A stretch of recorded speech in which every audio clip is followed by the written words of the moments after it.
Dear friends, ನಿಮ್ಮೆಲ್ಲರಿಗೂ ನಮ್ಮ YouTube ಚಾನಲ್ಗೆ ಸ್ವಾಗತ. ಇವತ್ತ ಮತ್ತೊಂದು ಪ್ರಶ್ನೆಯೊಂದಿಗೆ ನಾನು ಬಂದಿದ್ದೀನಿ. ಓಲ್ಡ್ ಕ್ವಶನ್ ಪೇಪರ್, ಕೆಇ ನಡೆಸಿದಂತ ಕ್ವಶನ್ ಪೇಪರ್ ಇದು. ಅದರಲ್ಲಿ 53ನೇ ಕ್ವಶನ್. ಓಕೆ, ಇದು ಯಾವುದು ಆರ್ಟಿಕಲ್ಗೆ ಸಂಬಂಧಪಟ್ಟಂತ question. Choose the correct sentences with appropriate use of an article. ನಿಮಗೆ ಗೊತ್ತಿದೆ, ಈ ಆರ್ಟಿಕಲ್ ಚಾಪ್ಟರ್ ಇಂಗ್ಲಿಷ್ನ ಗ್ರಾಮರ್ದಲ್ಲಿ ಬಹಳಷ್ಟು ಇಂಪಾರ್ಟೆಂಟ್. ಎಲ್ಲಾ ಎಕ್ಸಾಮಿಗೂ 1 ಅಥವಾ 2 ಕ್ವಶನ್ ಇದ್ದೇ ಇರ್ತಾವ. ಓಕೆ, ಮತ್ತು ಮಾತಾಡೋನು ಸಹಿತ ಕರೆಕ್ಟ್ ಆರ್ಟಿಕಲ್ ಅನ್ನ ಯೂಸ್ ಮಾಡಿ ಮಾತಾಡ್ಬೇಕು. ನೀವು ಎ ಇದ್ದಲ್ಲಿ ಯಾನ್ ಬಳಸೋದು, ಯಾನ್ ಇದ್ದಲ್ಲಿ ದ ಬಳಸೋದು ಬಳಸಿ ಮಾತಾಡ್ತಾ ಇದ್ರ ಅದು ಕೇಳೋರಿಗೆ ಆಡ್ ಅನ್ಸುತ್ತ, ಮತ್ತು ಇವರಿಗೆ ಗ್ರಾಮರ್ನ ಬರುದಿಲ್ಲ ಅಂತ ಅನಿಸ್ಬಿಡ್ತಾವ.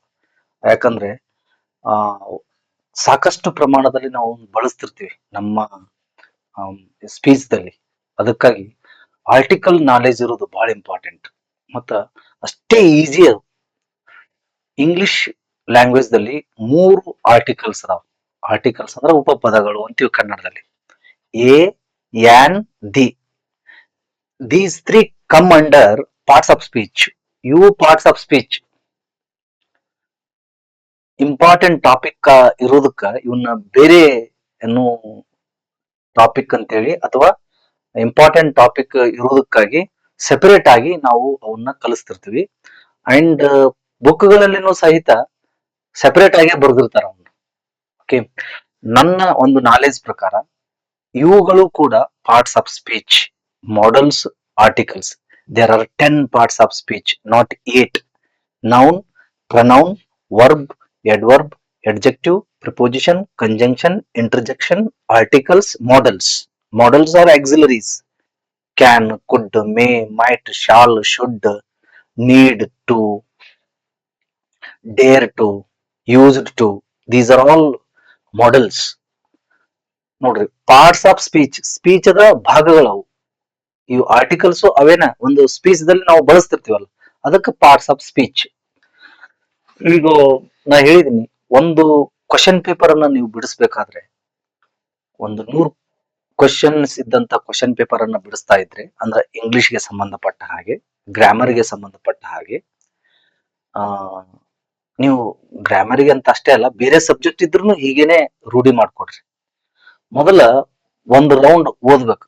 ಕ್ವಶನ್, ಆನ್ಸರ್, 4 ಆಪ್ಷನ್ ಹಂಗೆ ಓದ್ಕೋತ ಹೋಗ್ರಿ. ಆಮೇಲೆ ಯಾವ್ದಾದರೂ ಒಂದು ಕ್ವಶನ್ ಅನ್ನ ಸೆಲೆಕ್ಟ್ ಮಾಡ್ರಿ. ಒಂದು ಕ್ವಶನ್ ಅನ್ನ ಸೆಲೆಕ್ಟ್ ಮಾಡ್ರಿ. ಆ ಟಾಪಿಕ್ ಅಥವಾ ಆ ಕ್ವಶನ್ ಯಾವ ಟಾಪಿಕ್ ಗೆ ಸಂಬಂಧಪಟ್ಟಿದೆ ಆ ಕ್ವಶನ್ ಅನ್ನ ದೀರ್ಘವಾಗಿ ಅನಾಲಿಸಿಸ್ ಮಾಡ್ರಿ. ಈಗ ಫಾರ್ ಎಕ್ಸಾಂಪಲ್, ಇದು ಆರ್ಟಿಕಲ್ ಗೆ ಸಂಬಂಧಪಟ್ಟಿದೆ. ಆರ್ಟಿಕಲ್ ಅನ್ನ ಮೊದಲಿಂದ್ರು ಲಾಸ್ಟ್ ವರೆಗೆ ಆ ಚಾಪ್ಟರ್ ಅನ್ನು ಓದ್ಬೇಕು. ನಿಮ್ ಪುಸ್ತಕದಲ್ಲಿ ಸಿಗ್ತತ. ಒಂದು ಗ್ರಾಮರ್ ಪುಸ್ತಕ ತಗೊಳ್ರಿ. ನಾ ಹೇಳಿದೀನಿ ಯಾವ್ದು ತಗೊಳ್ರಿ ಗ್ರಾಮರ್ ಪುಸ್ತಕ ಅಂತೇಳಿ. ಹಿಂದಿನ ವಿಡಿಯೋಸ್ ಗಳಲ್ಲಿ ಡಿಸ್ಕಷನ್ ಮಾಡಿದೀನಿ. ತಗೊಳ್ಬಹುದು. ನಿಮ್ಗೆ ಯಾವ್ದು ಇಷ್ಟ ಆಗುತ್ತೆ ಅದನ್ನ ತಗೊಳ್ರಿ. ಅಲ್ಲಿ ನಿಮಗೆ ಆರ್ಟಿಕಲ್ ಚಾಪ್ಟರ್ ಸಿಗುತ್ತ. ಆ ಆರ್ಟಿಕಲ್ ಚಾಪ್ಟರ್ ಅನ್ನ ಡಿಟೇಲ್ ಆಗಿ ಓದ್ರಿ. ಓದಿದ ನಂತರ ಮತ್ತೆ ಇದನ್ನ ಬಿಡಿಸೋದು, ಇನ್ನೊಮ್ಮೆ ಬಿಡಿಸೋದು ಅದನ್ನ. ಓಕೆ, ಆ ತರ ಮಾಡಿದಾಗ ಏನಾಗುತ್ತಂತಂದ್ರೆ ನಿಮಗೆ ನಾನು ಬಹಳಷ್ಟು ವಿಷಯಗಳನ್ನ ಕಲ್ತಂಗಾಗತ್ತ, ಮತ್ತು ಮುಂದಿನ ಪರೀಕ್ಷೆಗೆ ಹೆಲ್ಪ್ ಆಗುತ್ತ. ಇಲ್ಲೇನಾಗುತ್ತ, ಏದ್ ಬಗ್ಗೆ ಒಂದೇ ಇರ್ತತ, ಅಥವಾ ಯಾನ್ ಬಗ್ಗೆ ಒಂದೇ ಇರ್ತತ, ಅಥವಾ ದ ಬಗ್ಗೆ ಒಂದೇ ಇರ್ತತ, ಅಥವಾ ಡೈರೆಕ್ಟ್ ಇಂಡೈರೆಕ್ಟ್ ಸ್ಪೀಚ್ ಬಗ್ಗೆ ಒಂದೇ ಇರ್ತತ. ಅಂದ್ರ ಒಂದು ವಿಷಯಕ್ಕೆ ಅಥವಾ ಒಂದು ಪಾಯಿಂಟ್ ಗೆ ಮಾತ್ರ ಸಂಬಂಧಪಟ್ಟ ಹಾಗೆ ಕೊಟ್ಟಿರ್ತಾರ ಅವ್ರು. ನೀವು ಇಡೀ ಚಾಪ್ಟರ್ ಅನ್ನು ಓದಿದ್ರ, ಇಡಿಯಾಗಿ ಓದಿದ್ರ, ಬಹಳಷ್ಟು ಕ್ವಶನ್ಸ್ ಗಳು ನಿಮ್ಮಲ್ಲಿ ಅರೈಸ್ ಆಗ್ತಾವ, ಮತ್ತು ಅವುಗಳಿಗೆ ಆನ್ಸರ್ ಗೊತ್ತಾಗ್ತಾ ಹೋಗ್ತದೆ ನಿಮಗೆ. ಅದಕ್ಕಾಗಿ ಚಾಪ್ಟರ್ ಅನ್ನ ಕಂಪ್ಲೀಟ್ ಆಗಿ ಅನಲೈಸ್ ಮಾಡ್ಬೇಕು. ಅದಕ್ಕಾಗಿ ನಮ್ಮ ಈ ವಿಡಿಯೋದಲ್ಲಿ ನಾನು ಒಂದೇ ಕ್ವಶನ್ ತಗೊಳ್ತೀನಿ, ಅದನ್ನ ದೀರ್ಘವಾಗಿ ಆದಷ್ಟು to the maximum extent discussion ಮಾಡ್ತೀನಿ ನಾನು. ಓಕೆ, ನೀವು ಕೂಡ ಅದೇ ತರ ಮಾಡ್ಬೇಕು. ಇದು ಒಂದೇ ಸಬ್ಜೆಕ್ಟ್ ಅಲ್ಲ, ಬೇರೆ ಸಬ್ಜೆಕ್ಟ್ ಆದ್ರೂ ಸಹಿತ, ಹಿಸ್ಟ್ರಿ ಆಗಿರ್ಬೋದು, ಕಾನ್ಸ್ಟಿಟ್ಯೂಷನ್ ಆಗಿರ್ಬೋದು. ಈಗ ಬಾದಾಮಿ ಚಾಲುಕ್ಯರ ಬಗ್ಗೆ ಬಂದಿತ್ತಂದ್ರ ಒಂದು ಕ್ವಶನ್, ಬಾದಾಮಿ ಚಾಲುಕ್ಯರ ಬಗ್ಗೆ ಒಂದು ಅರ್ಧ ತಾಸು, 1 ತಾಸು ಅದ್ರ ಬಗ್ಗೆ ಓದ್ಕೋಬೇಕು ನೀವು.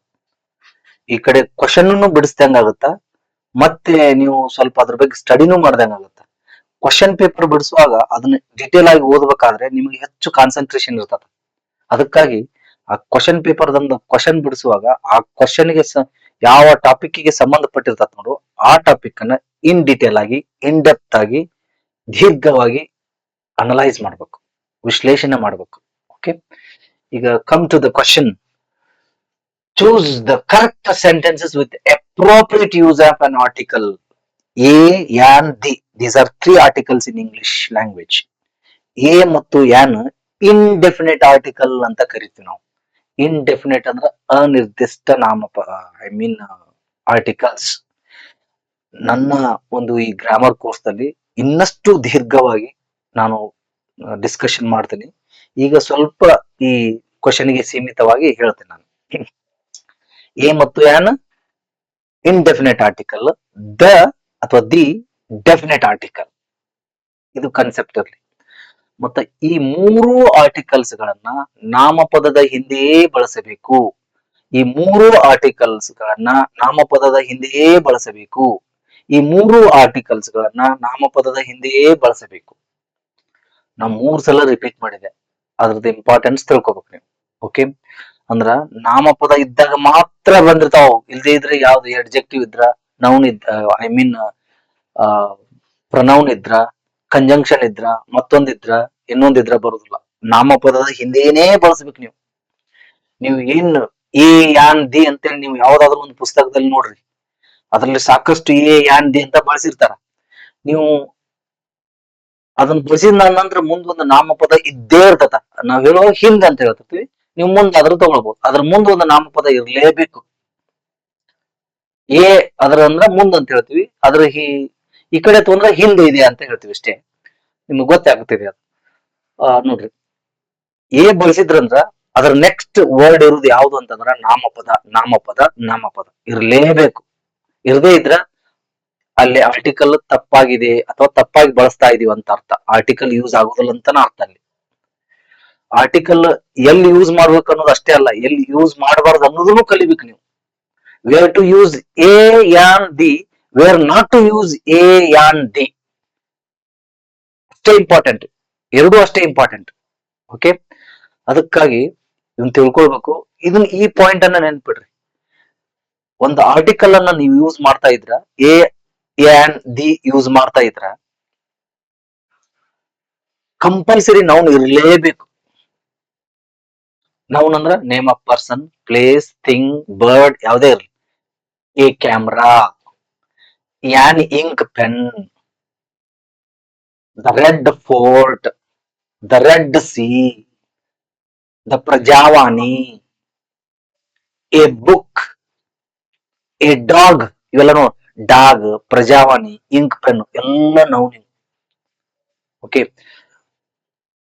ಒಂದು ಬ್ಯೂಟಿಫುಲ್ ಬರ್ಡ್ ಅಂತೀನಿ ನಾನು. ಮತ್ತ ಬ್ಯೂಟಿಫುಲ್ ಅನ್ನೋದು ನೌನ್ ಅಲ್ಲಲ್ರಿ ಅಂತಂದ್ರ ಅದು ಬ್ಯೂಟಿಫುಲ್ ಬರ್ಡ್ ಎರಡು ಸೇರಿ ನೌನ್ ಆಗಿರ್ತದ ಅಂತ ತಿಳ್ಕೊಬೇಕು ಈಗಿನ ಮಟ್ಟಿಗೆ. ಓಕೆ, ಅದಕ್ಕಾಗಿ ಎಡ್ಜೆಕ್ಟಿವ್ ಇದ್ರೂ ಎ ಬಳಕೆ ಆಗುತ್ತೆ. ಬ್ಯೂಟಿಫುಲ್ ಅನ್ನೋದ್ರ ಮುಂದೆ ಒಂದು ನೌನ್ ಇದೆಯಲ್ಲ, ವರ್ಡ್ ಇದೆಯಲ್ಲ, ಎರಡು ಸೇರಿ ಒಂದು ನೌನ್ ಆಗಿರ್ತದ. ಅದಕ್ಕೆ ಎ ಬಳಸ್ತೀವಿ ನಾವು ಅಲ್ಲಿ, ಸಾಂದರ್ಭಿಕವಾಗಿ ಎ ಬಳಸ್ತೀವಿ. Okay, beautiful bird, beautiful, only beautiful ಇತ್ತಂತಂದ್ರೆ ಯಾವ ಆರ್ಟಿಕಲ್ ಯೂಸ್ ಆಗುದಿಲ್ಲ. Because beautiful is an adjective. Okay, like this. A ಮತ್ತು ಯಾನ್ ಅನ್ನ ಇನ್ಡೆಫಿನೆಟ್ ಆರ್ಟಿಕಲ್ ಅಂತೀವಿ, ದ ಅನ್ನ ಡೆಫಿನೆಟ್ ಆರ್ಟಿಕಲ್ ಅಂತ ಹೇಳ್ತೀವಿ. ಈಗ ನೋಡ್ರಿ, ಎ ಅನ್ನ ನಾವು ವ್ಯಂಜನಾಕ್ಷರ ಕಾನ್ಸೋನೆಂಟ್ ಇದ್ದಾಗ ಬಳಸ್ತೀವಿ. A E I O U ಇವುಗಳನ್ನು ಬಿಟ್ಟು ಉಳಿದಿದ್ದು ಏನದಾವಲ್ಲ, B C D F G H K L M like this, ಇವು 21 ಏನದಾವಲ್ಲ ಅವುಗಳ ಇದ್ರೆ, ಅವು ವ್ಯಂಜನಗಳು ಇದ್ರೆ ಎ ಬಳಸ್ತೀವಿ. ಓಕೆ, ಇಲ್ಲಿ ಏನ್ ಇಂಪಾರ್ಟೆಂಟ್ ಅಂದ್ರ ಸೌಂಡ್ ಇಂಪಾರ್ಟೆಂಟ್. ಅವು ವ್ಯಂಜನ ಅಥವಾ ಸ್ವರ ಅಂತ ಇಂಪಾರ್ಟೆಂಟ್ ಅಲ್ಲ. ಆ ನೌನಿನ ಮೊದಲನೆಯ ಅಕ್ಷರ, ಲೆಟರ್. ಈಗ ಡಾಗ್ ಐತೆ, ಡಿ ಅನ್ನೋದು ವರ್ಡ್ ಯಾವ ಸೌಂಡ್ ಕೊಡ್ತಾ ಇದೆ ಅನ್ನೋದು ಇಂಪಾರ್ಟೆಂಟ್. ಆ ಡಿ ಅನ್ನೋದು ವ್ಯಂಜನ ಸೌಂಡ್ ಕೊಡ್ತಾ ಇದೆಯೋ ಅಥವಾ ವ್ಯಂಜನ ಇದ್ರೂ ವೊವೆಲ್ ಸೌಂಡ್ ಕೊಡ್ತಾ ಇದೆಯೋ ಅದು ಇಂಪಾರ್ಟೆಂಟ್. ಓಕೆ, ಈಗ ಎ ಅನ್ನ ವ್ಯಂಜನಾಕ್ಷರ ದ ಹಿಂದೆ ಬಳಸಬೇಕಂತ ಹೇಳಿದ್ವಿ. ಯಾನ್ ಅನ್ನ ಆ ಸ್ವರ ಇದ್ದಾಗ ಬಳಸ್ಬೇಕಂತ ಹೇಳ್ತೀವಿ, ಓವೆಲ್ ಇದ್ದಾಗ ಬಳಸ್ಬೇಕಂತ ಹೇಳ್ತೀವಿ. ಅಂದ್ರ ಮೊದಲನೇ ಅಕ್ಷರ ಓವೆಲ್ ಇರ್ಬೇಕಂತ ಹೇಳ್ತೀವಿ. ಈಗ ಮೊದಲನೇ ಅಕ್ಷರ ಓವೆಲ್ ಇದೆ, ಆದ್ರೂ ಒಮ್ಮೊಮ್ಮೆ ಎ ಬಳಸ್ತೀವಿ, ಯಾನ್ ಬಳಸೋದಿಲ್ಲ. ಯಾಕಂತಂದ್ರ ಅದು ವ್ಯಂಜನದ ಉಚ್ಚಾರವನ್ನ ಕೊಡ್ತದ. ಫಾರ್ ಎಕ್ಸಾಂಪಲ್ ಯೂನಿವರ್ಸಿಟಿ, ಯು ಏನು ಬಳಕೆ ಮಾಡ್ತೀವಿ ನಾವು, ಯೂನಿವರ್ಸಿಟಿ. ಯು ಅನ್ನೋದು ಸ್ವರ, ಓವೆಲ್. ಯು ಅನ್ನೋದು ಏನು ಸ್ವರ, ಇದು ಓವೆಲ್. ಆದ್ರೂ ಸಹಿತ ಇಲ್ಲಿ ಎ ಬಳಸ್ತೀವಿ. ಯಾಕಂತಂದ್ರೆ ಇದು ಯು ಓವೆಲ್ ಸೌಂಡ್ ಕೊಡ್ತಾ ಇಲ್ಲ, ಇದು ವ್ಯಂಜನ ಸೌಂಡ್ ಕೊಡ್ತಾ ಇದೆ. ವಾಯ್ಸ್ ಸೌಂಡ್ ಬರ್ತಾ ಇದೆ ಅದಕ್ಕ ಯೂನಿವರ್ಸಿಟಿ, ಅದಕ್ಕಾಗಿ ಎ ಬರ್ತದ. ವೈ ಬಿಕಮ್ಸ್ ಕಾನ್ಸನೆಂಟ್, ಎ ಬರುತ್ತದೆ. ಹಾಗೇನೆ ಯಾನ್ ಅನ್ನ ನೀವು ಆನೆಸ್ಟ್ ಅಂತೀರಿ, ಎಚ್ ಸೈಲೆಂಟ್ ಆಗತ್ತ, ಅವಾಗ ಯಾನ್ ಬಳಸ್ಬೇಕಲ್ಲಿ, ಯಾನ್ ಆನೆಸ್ಟ್. ಎಚ್ ಕಾನ್ಸನೆಂಟ್ ಎ ಬರ್ಬೇಕಾಗಿತ್ತು, ಆದ್ರೆ ಸೈಲೆಂಟ್ ಆಗಿರೋದ್ರಿಂದ ಯಾನ್ ಬರ್ತದ. Okay, like this. ಈ ತರ ನೀವು ಇನ್ನು ಬಹಳಷ್ಟು ವಿಚಾರಗಳು ಅದಾವ ಅದರಲ್ಲಿ ಹೇಳು. ನಾನು ಆ ಚಾಪ್ಟರ್ ಬಂದಾಗ ಇನ್ ಡೀಟೇಲ್ ಆಗಿ ಹೇಳ್ತೀನಿ. ಈಗ ಇಷ್ಟು ತಿಳ್ಕೊಡ್ರಿ. ದೆನ್ ದ ದ ಒಂದು ನಿರ್ದಿಷ್ಟ ಆರ್ಟಿಕಲ್. ದ ಹಲವಾರು ಇದರಲ್ಲಿ ಏನು ವಿಷಯಗಳಲ್ಲಿ ಬಳಸ್ತೀವಿ ಅದನ್ನ. ನೋಡು, newspapers, names of newspaper ಇದ್ದಾಗ, ನೇಮ್ಸ್ ಆಫ್ ಮ್ಯೂಸಿಕಲ್ ಇನ್ಸ್ಟ್ರೂಮೆಂಟ್ ಇದ್ದಾಗ, rivers, names of rivers, names of oceans, names of ಏನು ಹಲವಾರು ಇದರಲ್ಲಿ ಏನು ರಿಲಿಜನ್ಸ್, ಈ ದ ಆರ್ಟಿಕಲ್ ಅನ್ನ ಬಳಸ್ತೀವಿ. ಮತ್ತು ಸಾಂದರ್ಭಿಕವಾಗಿ ನಿರ್ದಿಷ್ಟವಾಗುವ ನಾಮಪದದ ಹಿಂದೆ ದ ಬಳಸ್ತೀವಿ. I am going to meet the principal, like this. Okay, ಈ ದ ಅನ್ನೋದು ಡೆಫಿನೆಟ್ ಆರ್ಟಿಕಲ್. ಅದನ್ನ ಇನ್ನಷ್ಟು ದೀರ್ಘವಾಗಿ ಎ, ಯಾನ್, ದಿ ಎಲ್ಲಿ ಬಳಸ್ತಾರೆ ಎಲ್ಲಿ ಬಳಸೋದಿಲ್ಲ ಅನ್ನೋದನ್ನ ಇನ್ ಡೀಟೇಲ್ ಆಗಿ ಇವು ನಾವು ಡಿಸ್ಕಷನ್ ಮಾಡೋಣ. ಮತ್ತು ಯುನಿಕ್ ಆಬ್ಜೆಕ್ಟ್ಸ್ ಇದ್ದಾಗ ದ ಬಳಸ್ತೀವಿ. The moon, the sun, the earth. Okay, directions ಇದ್ದಾಗ ದ ಬಳಸ್ತೀವಿ. The east, the south, the north.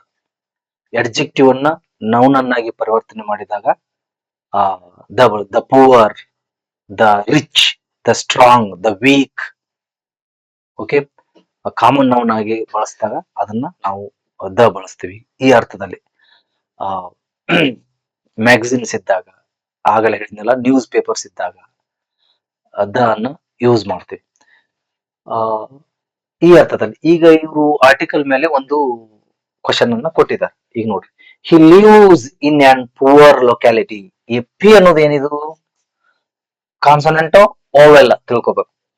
Consonant rule ಪ್ರಕಾರ ಕಾನ್ಸನೆಂಟ್ ಇಂದ ಏನ್ ಬರ್ಬೇಕು, ಎ ಬರ್ಬೇಕು. ಓಕೆ, ಯಾನ್ ಬಂದಿದೆ, ಅದಕ್ಕಾಗಿ ತಪ್ಪು ಅಂತ. ಇದು ಎ ಪುವರ್ ಲೊಕ್ಯಾಲಿಟಿ ಆಗ್ಬೇಕು, ಎ ಬರ್ಬೇಕಿಲ್ಲ.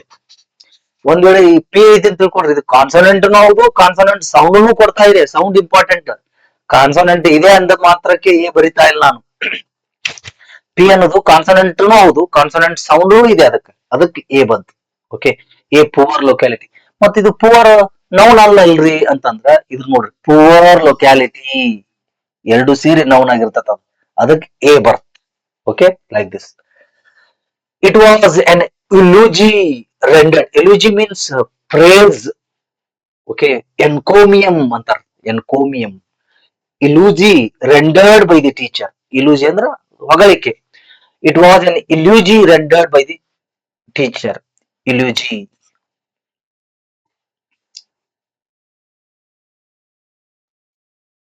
ನೋಡ್ರಿ, ಇದೇನು ಎಲ್ಯೂಜಿ, ಎಲೋಜಿ ಅಥವಾ ಇಲ್ಯೂಜಿ. Eulogy is correct. ಈ ಓವೆಲ್, ಓವೆಲ್ ಏನು ಯೂಸ್ ಮಾಡ್ಬೇಕು, ಯಾನ್ ಬರ್ತದೆ. ಓವೆಲ್ ಹೌದು, ಓವೆಲ್ ಸೌಂಡ್ ಹೌದು, an. It was an eulogy rendered by the teacher. Eulogy rendered by the teacher, like this. This is correct one. B. He is an honest man in the group. ಈಗ ನೋಡ್ರಿ, honest. H ಏನಿದೆ ಇಲ್ಲಿ, consonant ಇದೆ. Consonant ಇಂದ rule ಪ್ರಕಾರ ಏನ್ ಬರ್ಬೇಕು? A ಬರ್ಬೇಕು. ಎ ಬರುದಿಲ್ಲ, ಯಾನ್ ಬಂದಿದೆ. ಯಾಕಂದ್ರ ಇಟ್ ಬಿಕಮ್ ಸೈಲೆಂಟ್. ಎಚ್ ಅನ್ನೋದು ಸೈಲೆಂಟ್ ಆಗತ್ತ. We do not say honest man, we say honest man. ಆ ಆಗತ್ತೆ ಇದು. ಆ ಅನ್ನೋದು ಎ. ಎ ಓವೆಲ್ ಆಯ್ತು. ಓವೆಲ್ ಇಂದ ಏನ್ ಬರ್ಬೇಕು? ಯಾನ್ ಬರ್ಬೇಕು. ಯಾನ್ ಬಂದಿದೆ. ಇಲ್ಲಿನೂ ಓವೆಲ್ ಐತೆ, ಯಾನ್ ಬರ್ತದ ಅಂತ ಅರ್ಥ. ಈಗ ಹಾರ್ಸ್, ಈಗ ಹಾರ್ಸ್ ಇಲ್ಲಿ ಸೈಲೆಂಟ್ ಆಗುದಿಲ್ಲ ಇದು. ಹಾರ್ಸ್ ಅನ್ನೋದಿಲ್ಲ, ನಾವು ಹಾರ್ಸ ಅಂತೀವಿ, ಸೈಲೆಂಟ್ ಆಗೋದಿಲ್ಲ. ಅದಕ್ಕೆ ಏನ ಬರ್ತತಿ ಇಲ್ಲಿ. ಇಲ್ಲಿ ಏನ್ ಬರ್ತತ? an honorable man, an honorable man, an honest man, like this. ಇದು ಅಡ್ಜೆಕ್ಟಿವ್ ನ, ಅದ್ರ ಮುಂದೆ ಏನಿದೆ? ಮ್ಯಾನ್ ಇದೆ. ಎರಡು ಸೇರಿ ನೌನ್ ಆಗಿರ್ತದ. ಅದಕ್ಕ an honest man. ಇನ್ನಿಷ್ಟು ಇದ್ರ ಬಗ್ಗೆ ಡಿಟೇಲ್ ಆಗಿ ಹೇಳ್ತೀನಿ ನಾನು ಮುಂದಿನ ಒಂದು ಕ್ಲಾಸ್ಗಳಲ್ಲಿ. ಈಗ ಇಷ್ಟು ತಿಳ್ಕೊಡ್ರಿ. Okay, an honest man. ಮತ್ತೆ ಅಡ್ಜೆಕ್ಟಿವ್ ಐತಲ್ರಿ, ನೀವು ನೌನ್ ಹಿಂದೆನೆ ಯೂಸ್ ಮಾಡ್ಬೇಕಂದಿದ್ರಲ್ರಿ ಅಂತಂದ್ರೆ honest man, poor locality, good fellow, ಇವೆಲ್ಲ ಒಂದೇ ನೌನ್ ಅಂತ ಕನ್ಸಿಡರ್ ಆಗ್ತಾವ. ನೌನ್ ಪ್ರೇಸ್ ಅನ್ಬೇಕು. Okay, like this. an honest man in the group. This is also correct. He eats an egg every day. ಈ egg, yan, ಈ ವಿಚಾರ ಬರ್ತದ, correct ಇದೆ. ಈ ಓವೆಲ್ ಹೌದು, ಓವೆಲ್ ಸೌಂಡ್ ಕೊಡ್ತದ, ಅದಕ್ಕೆ ಯಾನ್ ಕರೆಕ್ಟ್ ಇದೆ. ಎ ಮತ್ತು ಯಾನ್ಗಳ ಬಳಕೆ ಇವು ಮಾಡಿ ಸೆಂಟೆನ್ಸಸ್ ಅನ್ನ ಕೊಟ್ಟಿದ್ದಾರೆ. ಇವು ಯಾವ ಕರೆಕ್ಟ್ ಇದ್ರಲ್ಲಿ ಹೇಳ್ರಿ? ಬಿ, ಸಿ, ಡಿ ಆಪ್ಷನ್ ನೋಡ್ರಿ. ಎ ಬಿ ತಪ್ಪು, ಎ ಬಿ. ಎ ಇದೆ, ಬಿ, ಎ ತಪ್ಪಿದೆ, ಬಿ ಕರೆಕ್ಟ್ ಇದೆ. ಇದು ಒಂದನೇ ಆಪ್ಷನ್ ರಾಂಗ್ ಅಂತ. ಎರಡನೇದು ಸಿ ಡಿ, ಸಿ ಡಿ ಅವು ಕರೆಕ್ಟ್ ಅದಾವ, ಬಟ್ ಬಿನು ಕರೆಕ್ಟ್ ಇದೆಯಲ್ಲ, ಬಿ ಆಪ್ಷನ್ ಇಲ್ಲ ಇದ್ರಲ್ಲಿ, ಅದಕ್ಕಾಗಿ ಇದು ತಪ್ಪು. ಎ ಮತ್ತು ಡಿ, ಎ ಮತ್ತು ಡಿ, ಎ ತಪ್ಪಿದೆ, ಡಿ ಕರೆಕ್ಟ್ ಇದೆ, ಇದು ಆಪ್ಷನ್ ಹೋಯ್ತು. ಒಂದ್ ಕರೆಕ್ಟ್ ಇದ್ರೆ ಒಂದ್ ತಪ್ಪಿದ್ರೆ ಅದನ್ನ ಆಪ್ಷನ್ ಹಾಕೋಂಗಿಲ್ಲ ನೀವು. ಓಕೆ, ಕೊಡಿ. ಬಿ ಕರೆಕ್ಟ್ ಇದೆ, ಸಿ ಕರೆಕ್ಟ್ ಇದೆ, ಡಿ ಕರೆಕ್ಟ್ ಇದೆ. Option 4 is correct. ಓಕೆ, ಈ ರೀತಿಯಾಗಿ ಡಿಸ್ಕಷನ್ ಮಾಡ್ಕೋತಾ ನೀವು ಕ್ವಶನ್ ಅನ್ನ ಬಿಡಿಸ್ಬೇಕು. ಓಕೆ, ಅಂದ್ರೆ ಒಂದ್ ಕ್ವಶನ್ ಅನ್ನು ಬಿಡಿಸ್ಬೇಕಾದ್ರೆ ನೀವು ಇನ್ ಡೀಟೇಲ್ ಆಗಿ ಆ ಚಾಪ್ಟರ್ ನ ಓದ್ತಾ ಇರ್ತಿರಲ್ಲ, ಅವಾಗ ಕಾನ್ಸಂಟ್ರೇಷನ್ ಜಾಸ್ತಿ ಇರ್ತದೆ ನಿಮ್ದು. ಓಕೆ, ಆ ಕ್ವಶನ್ ಅನ್ನು ಬಿಡಿಸ್ಬೇಕಪ್ಪ ನಾನು ಅನ್ನುವಂತ ಅರ್ಥದಲ್ಲಿ ನೀವು ಓದ್ತಿರ್ತಿರಲ್ಲ, ಅವಾಗ ನಿಮ್ಮ ಕಾನ್ಸಂಟ್ರೇಷನ್ ಜಾಸ್ತಿ ಇರ್ತದ, ಅದು ನಿಮಗೆ ಹೆಚ್ಚು ಅನುಕೂಲ ಆಗುತ್ತೆ. ಓಕೆ, ಅಲ್ಲೇ ಬಹಳಷ್ಟು ವಿಷಯಗಳನ್ನ ಕಲ್ತಂಗಾಗತ್ತೆ ನೀವು. ನೀವು ಯಾಕಂತಂದ್ರೆ ಆ ಚಾಪ್ಟರ್ ಅನ್ನ ಬೇರೆ ಸಮಯದಲ್ಲಿ ಓದ್ಲಿಕ್ಕಿಲ್ಲ, ಅದೇ ಸಮಯದಲ್ಲಿ ಸಿಕ್ಕಿರ್ತತಲ್ಲ ಅವಾಗ ಓದಿ ಕೈ ಬಿಟ್ಟು ಬಿಡ್ಬೇಕಂತ, ಆ ಅರ್ಥದಲ್ಲಿ. ಓಕೆ, ಈ ರೀತಿಯಾಗಿ ನೀವು ಕ್ವಶನ್ ಪೇಪರ್ ಅನ್ನ ಬಿಡಿಸೋದು ಕಲಿಬೇಕು. ಮತ್ತೆ ಇನ್ನಷ್ಟು ಕ್ವಶನ್ಸ್ ಗಳನ್ನ ನಾವು ಬಿಡಿಸ್ತಾ ಇರ್ತೀನಿ. ವಿಡಿಯೋಸ್ ಗಳನ್ನ ನೋಡ್ತಾ ಇರ್ರಿ. ನಮ್ಮ ಈ ವಿಡಿಯೋಸ್ಗಳು ನಿಮ್ಮ ಕಾಂಪಿಟೇಟಿವ್ ಎಕ್ಸಾಮ್ಗೆ ಬಹಳಷ್ಟು ಹೆಲ್ಪ್ ಆಗ್ತಾವ, ಹಾಗೆ ಆಗ್ತಾವ 100%. ನೀವು ನೋಡ್ತಾ ಬರ್ರಿ. ಇಲ್ಲಿ ಹೇಳಿದ್ದೂನ ಜಾಸ್ತಿ ಇರ್ತಾವ, ಅಂದ್ರೆ ಆಸ್ ಇಟ್ ಈಸ್ ಅಲ್ಲ, ಜಸ್ಟ್ ವರ್ಡ್ಸ್ ಅಷ್ಟೇ ಚೇಂಜ್ ಇರ್ಬೋದು, ಗ್ರಾಮೆಟಿಕಲ್ ಆಸ್ಪೆಕ್ಟ್ ಸೇಮ್ ಇರ್ತಾವ, ಯಾವುದಕ್ಕೂ ಫರಕ್ ಇರೋದಿಲ್ಲ. ಈ ಆರ್ಟಿಕಲ್ ಚಾಪ್ಟರ್ ನ ಇನ್ ಡೀಟೇಲ್ ಆಗಿ ನಾನು ಬಿಡಿಸ್ತೇನೆ. ಅದೊಂದು 7-8 ವಿಡಿಯೋಸ್ ಗಳು ಆಗ್ತಾವ. ನನ್ನ ಈ ಗ್ರಾಮರ್ ಕೋರ್ಸ್ ದಲ್ಲಿ ಹೋಗ್ತಾ ಇದೀನಲ್ಲ, ನಾನು ಕಂಟಿನ್ಯೂಸ್ ಆಗಿ ವಿಡಿಯೋಸ್ ಗಳನ್ನ ಮಾಡ್ತಾ ಇದ್ದೀನಿ. ಅವಾಗ ಅದನ್ನ ಚಾಪ್ಟರ್ ಬಂದಾಗ ಡೀಟೇಲ್ ಆಗಿ ಇನ್ನಷ್ಟು ಹೇಳ್ತೀನಿ. ನಮ್ಮ ಚಾನಲ್ ಅನ್ನ ಯಾರು ಸಬ್ಸ್ಕ್ರೈಬ್ ಮಾಡಿಲ್ಲ, ಲೈಕ್ ಮಾಡ್ರಿ, ಶೇರ್ ಮಾಡ್ರಿ, ಸಬ್ಸ್ಕ್ರೈಬ್ ಮಾಡ್ರಿ. ಇದರೊಂದಿಗೆ ಈ ಕ್ಲಾಸ್ ಅನ್ನು ಮುಗಿಸ್ತಾ ಇದ್ದೀನಿ. Thank you very much.